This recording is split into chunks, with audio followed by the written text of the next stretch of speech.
you're trying to decide whether the Outer Banks actually fits your life and not just your vacation photos, this video is for you. Today we're continuing our beach town comparison series, and we're looking at Emerald Isle and Kill Devil Hills. This is not about which town is better. It's about which one fits the way you actually live.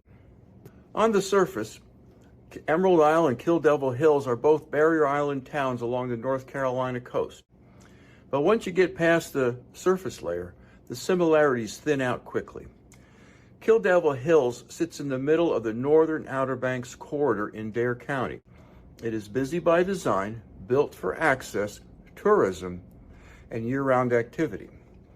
Emerald Isle sits on Bogue Banks along the southern Outer Banks. It developed later, slower, and with an intentional goal, a different goal. It is residential first, tourism second, and intentionally less dense. If Kill Devil Hills feels like a coastal hub, Emerald Isle feels like a coastal neighborhood. You'll see wide roads, multiple lanes of traffic, shopping centers, motels, sand castles with 10 to 20 bedrooms, condo buildings, and mixed-use development running almost continuously through town.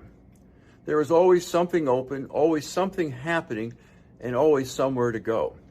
That density brings convenience. It also brings noise and signage, traffic, and a feeling that the town never quite powers down. In comparison, Emerald Isle is mainly single-family homes. Building heights are lower.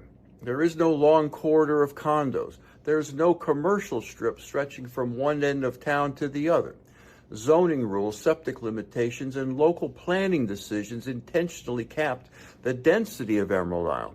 Those limits still matter today because they shape how crowded or uncrowded daily life feels. Now let's consider daily life and friction. In Kill Devil Hills, grocery stores, pharmacies, restaurants, and services are right there. But traffic is a constant companion, especially in season. Summer congestion is not an exception, it is the baseline. You may only be driving a mile, but that mile often feels longer than it should. In Emerald Isle, there are fewer stores and fewer choices. Traffic is light enough that most people barely register it, even in the summer. You rarely fight crowds just to live your normal life. If Kill Devil Hills lets you stay plugged in, like in your hometown, Emerald Isle rewards people with fewer interruptions between their front door and the beach.